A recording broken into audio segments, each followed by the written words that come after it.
जय गुरुदेव, जय गायत्री माता। भागवत पुराण नवम स्कंद छठा अध्याय इक्ष्वाकु के वंश का वर्णन, मानधाता और सौभरी ऋषि की कथा।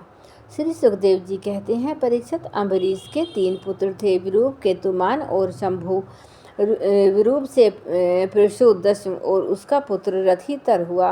रथितर संतानहीन था। वंश परंपरा की रक्षा के लिए उसने अंगिरा ऋषि से प्रार्थना की। उन्होंने उसकी पत्नी से ब्रह्म तेज से संपन्न कई पुत्र उत्पन्न किए। यद्यपि ये सब रथी तर की माया भार्या उत्पन्न हुए थे, इसलिए उनका गोत्र वही होना चाहिए था जो रैयतर का था। फिर भी वे अंगिरस ही कहलाए। ये ही रथितर वंशियों के कुल में सर्वश्रेष्ठ पुरुष कहलाए, क्योंकि ये क्षत्रोपेत ब्राह्मण थे। क्षत्रिय और ब्राह्मण दोनों गोत्रों से इनका संबंध था। परीक्षित, एक बार मनु जी के छींकने पर उनकी नासिका से इक्ष्वाकु नाम का पुत्र उत्पन्न हुआ। इक्ष्वाकु के 100 पुत्र थे, उनमें सबसे बड़े 3 थे, विक्षुकी, निमि और दंडक।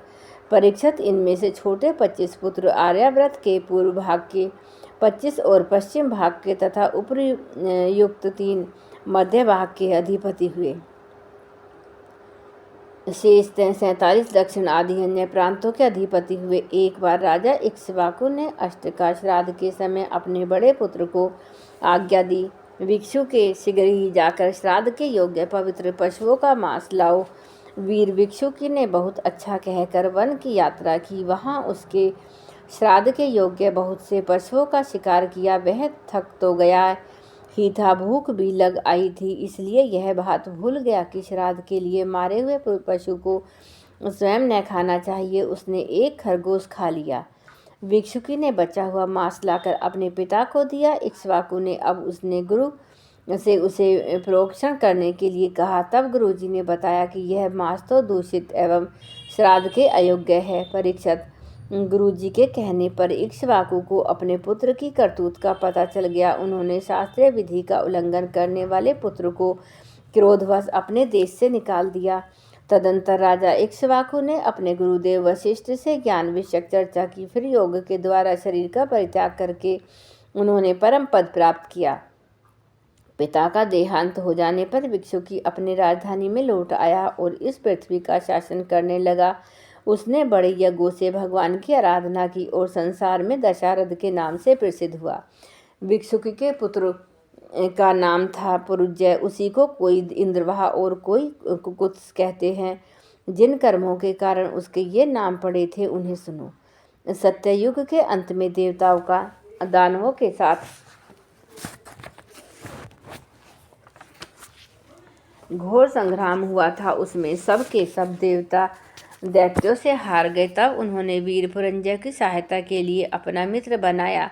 पुरंजय ने कहा, यदि देवराज इंद्र मेरे वाहन बने तो मैं युद्ध कर सकता हूँ। पहले तो इंद्र ने अस्वीकार कर दिया, परंतु देवताओं के आराध्य देव सर्वशक्तिमान विश्वात्मा भगवान की बात मानकर पीछे वे एक बड़े भारी बैल बन गए। सर्वांतयामी भगवान विष्णु ने अपनी शक्ति से पुरंजय को भर दिया। उन्होंने कवच पहनकर दिव्य धनुष और तीखे बाण ग्रहण किए।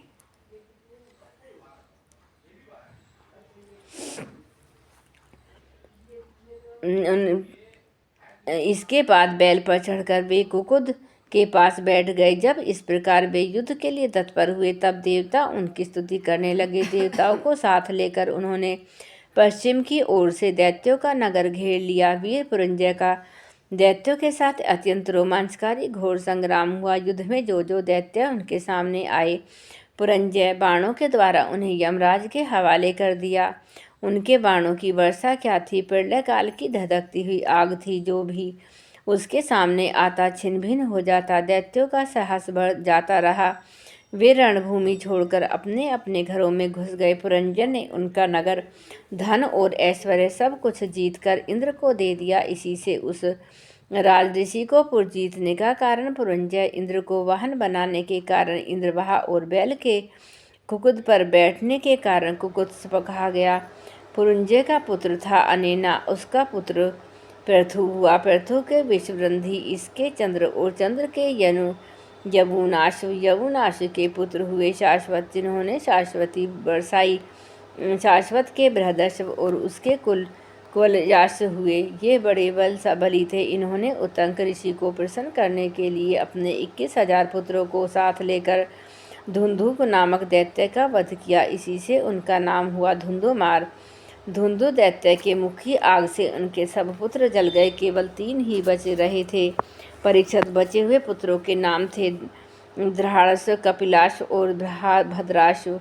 धृतराष्ट्र से हिरण्यक और उसमें कुकुम नाम का जन्म हुआ। निकुंभ के बृहणाश उसके पुत्र कृशाश्व, कृशाश्व के सैन्यजित और सैन्यजित के युवनाश नामक पुत्र हुआ।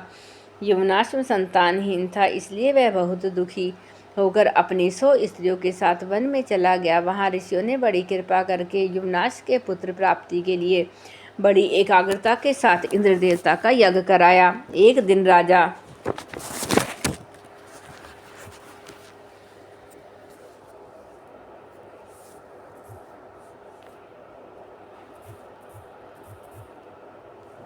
जब प्रातःकाल ऋषि लोग सोकर उठे और उन्होंने देखा कि कलश में तो जल ही नहीं है। एक दिन राजा युवनश को रात्रि के समय बड़ी प्यास लगी। वह यज्ञशाला में गया, किंतु वह देखा कि ऋषि लोग तो सो रहे हैं। तब जल मिलने का कोई और उपाय न देख उसने वह मंत्र से आमंत्रित जल पी लिया।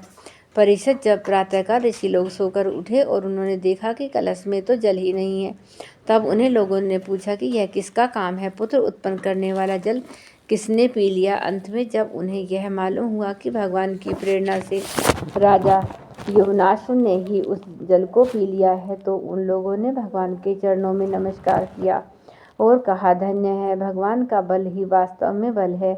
उसके बाद प्रसव का समय आने पर युवनाश की दाहिनी कोख फाड़कर उसने एक चक्रवर्ती पुत्र उत्पन्न हुआ। उसे रोते देख ऋषियों ने कहा, यह बालक दूध के लिए बहुत रो रहा है, अतः किसका दूध पिएगा? तब इंद्र ने कहा, मेरा पिएगा। माँ दाता, बेटा तू रो मत। यह कहकर इंद्र ने अपनी तर्जनी अंगुली उसके मुंह में डाल दी। ब्राह्मण और देवताओं के प्रसाद से उस बालक के पिता युवनाश की भी मृत्यु नहीं हुई। वह वहीं तपस्या करके मुक्त हो गया। परीक्षित, इंद्र ने उस बालक का नाम रखा त्रैशदस्यु, क्योंकि रावण आदि दस्यु उससे उद्विग्न एवं भयभीत रहते थे। युवनाश के पुत्र मानधाता चक्रवर्ती राजा हुए। भगवान के तेज से तेजस्वी होकर उन्होंने अकेले ही 7 द्वीप वाली पृथ्वी का शासन किया। वे यद्यपि आत्मज्ञानी थे, उन्हें कर्म कांड की कोई विशेष आवश्यकता नहीं थी, फिर भी उन्होंने बड़ी बड़ी दक्षिणा वाले यज्ञों से उन यज्ञ स्वरूप प्रभु की आराधना की। तो स्वयं प्रकाश सर्वे देव स्वरूप परमात्मा एवं इंद्रियातीत है, भगवान के अतिरिक्त और है ही क्या? यज्ञ की सामग्री, मंत्र, विधि विधान एवं यज्ञ यजमान, ऋतु, धर्म, देश और काल, यह सब का सब भगवान का ही स्वरूप तो है। परीक्षित, जहाँ से सूर्य का उदय होता है वहाँ से अस्त होते हैं, वे सारा का सारा भूभाग युवनाश के पुत्र मानधाता के ही अधिकार में था। राजा मानधाता की पत्नी शशबिंदु की पुत्री बिंदुमती थी। उसके गर्भ से उनके 3 पुत्र हुए, पुरुकुत्स, अम्बरीश, ये दूसरे अम्बरीश हैं, और योगी मुचुकुंद, इनकी 50 बहनें थीं। उन 50 ने अकेले सोबरी ऋषि को पति के रूप में वरण किया। परम तेजस्वी सोब ऋषि एक बार यमुना में जल में डुबकी लगाकर तपस्या कर रहे थे। एक बार यमुना जल में वहाँ उन्होंने देखा कि एक मत्स्य राज अपनी पत्नियों के साथ बहुत सुखी हो रहा है। उसके इस सुख को देखकर ब्राह्मण सोब ऋषि के मन में भी विवाह करने की इच्छा जग उठी। उन्होंने राजा मानधाता के पास आकर उनकी 50 कन्याओं में से एक कन्या मांगी। राजाओं ने कहा, ब्राह्मण कन्या स्वयंवर में आपको चुन ले तो आप उसे ले लीजिए। सोबरी ऋषि राजा मानधाता का अभिप्राय समझ गए।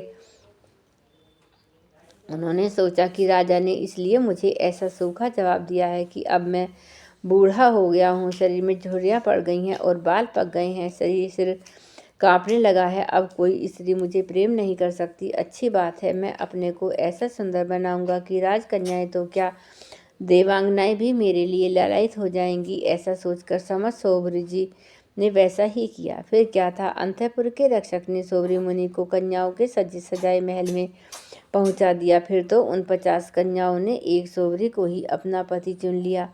उन कन्याओं का मन शोभरंज के में इस प्रकार आसक्त हो गया कि वे उनके लिए आपस के प्रेम भाव को तिलांजलि देकर परस्पर कलह करने लगी और एक दूसरी से कहने लगी कि तुम्हारे योग्य नहीं, मेरे योग्य है।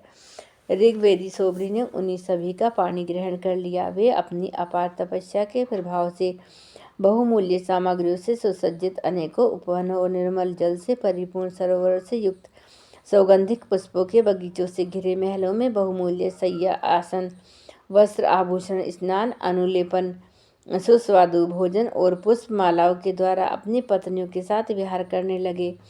सुंदर सुंदर वस्त्र आभूषण धारण किए हुए स्त्री पुरुष सर्वदा उनकी सेवा में लगे रहते थे। कहीं पक्षी चहकते रहते तो कहीं भोरे गुंजार करते रहते और कहीं कहीं बंदीजन उनकी वृद्धावली की बखान करते रहते। सप्तद्वीपवती पृथ्वी के स्वामी मानधाता शोभरी जी की इस गृहस्थी का सुख देखकर आश्चर्यचकित हो गए। उनका यह गर्व था कि सार्वभौम संपत्ति का स्वामी हूँ। जाता रहा।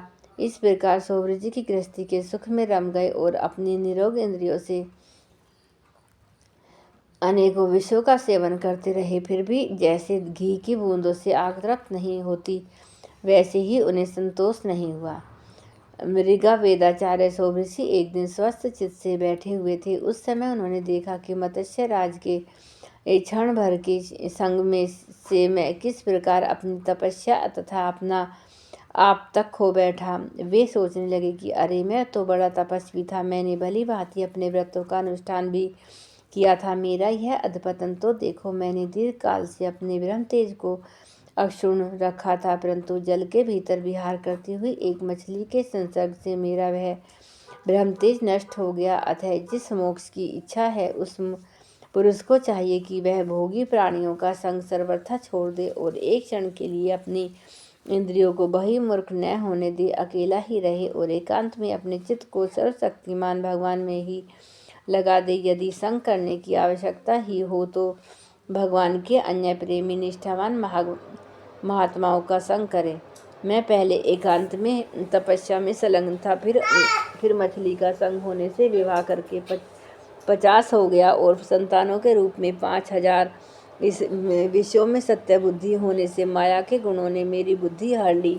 अब तो लोक और परलोक के संबंध में मेरा मन इतनी लालसाओं से भर गया कि मैं किसी तरह उनका पार ही नहीं पाता। फिर विरक्त होकर उन्होंने संन्यास ले लिया और वे वन में चले गए। अपने पति को सर्वस्व मानने वाली पत्नियों ने भी उनके साथ वन की यात्रा की। वहां जाकर परम संयमी शोभरी जी ने बड़े घोर तपस्या की, शरीर को सुखा दिया और अहवानीय आदि अग्नियों के साथ ही अपने को परमात्मा